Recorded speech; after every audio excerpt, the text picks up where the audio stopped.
à l'adresse www.routedesphares.qc.ca, nous pouvons trouver un site qui parle de la route des phares du Québec.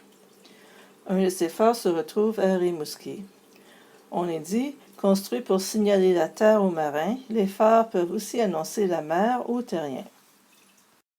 Voici notre table de travail Hopscotch pour dessiner le fleuve, le site web, l'information, la ville, le phare et la lumière du phare.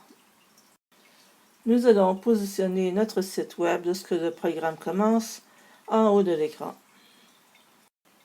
Lorsque le programme commence, la grenouille va dessiner le fleuve. Le fleuve consiste en une ligne bleue diagonale. Donc, premièrement, nous allons rendre notre grenouille invisible et nous allons régler la vitesse de notre programme le plus rapidement possible. Nous allons commencer à dessiner le fleuve en bas à gauche à 0, 0 et nous allons indiquer le début de la largeur à 50 unités. Donc, devient de plus en plus gros en commençant par 50 unités de large. Nous allons répéter la même chose 340 fois et nous allons dessiner la ligne bleue du fleuve, donc qui consiste en un point de la largeur de la variable que nous avons créée, la variable largeur, et nous allons augmenter la position, changer la position à chaque fois en utilisant les variables de Hopscotch X position et Y position. Donc, nous allons se positionner à X position plus 3 et Y position plus 3. Une fois qu'on a changé la position de notre grenouille invisible, nous allons changer la valeur de la largeur du fleuve par 1 à chaque fois. Lorsqu'on appuie sur le bouton, nous allons commencer à dessiner notre phare. Le phare consiste en une ligne qui change de couleur alternativement entre rouge et blanc. La largeur du phare en bas est un peu plus large qu'en haut. Donc, nous allons commencer en attendant 5 secondes avant de commencer, afin de dessiner le fond. Nous allons rendre notre P invisible et on règle la vitesse le plus grand possible.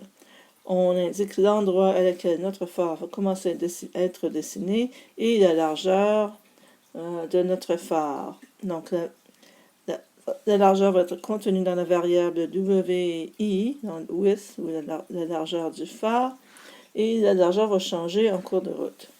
Nous allons répéter 22 fois, dessiner un point rouge et blanc de façon alternative. Donc, 22 fois, nous allons dessiner les points.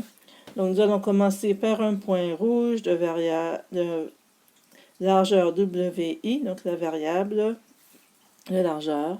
On avance de 1 et on change la hauteur de 5 unités.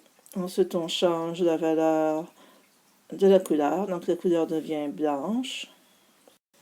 Et on revient en arrière, donc on dessine un autre point dans la direction inverse et on monte de 5 unités. Donc, une fois la première boucle dessinée, nous allons réduire la largeur de du phare par 1 à chaque fois le long de la boucle. Donc au début c'était 50. La deuxième fois dans la boucle, on va être à 49, la troisième fois à 48, ainsi de suite. Lorsque le bouton est tapé, nous allons avoir notre lumière, ici la lumière du phare. On doit rendre notre caractère invisible à 70%, donc la lumière soit un peu moins intense. Ici, nous avons un texte qui a été obtenu de l'Internet, donc on met le texte en jaune.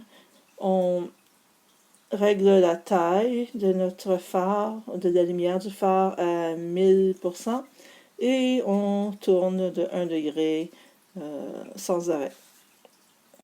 Donc la lumière du phare va tourner sur elle-même. Ici, nous avons la lampe du phare. Lorsqu'on appuie sur le bouton Play et le programme commence, on indique à quel endroit c'est sur l'écran. On règle la taille et on indique de quelle couleur apparaît notre lampe. Voici la ville de Rimouski avec la taille de ses lettres et l'endroit sur l'écran où apparaît le texte. Et enfin, nous avons notre information. Lorsque le programme commence, on indique le contenu, la taille des lettres et l'endroit où il apparaît sur l'écran. Et voici notre programme.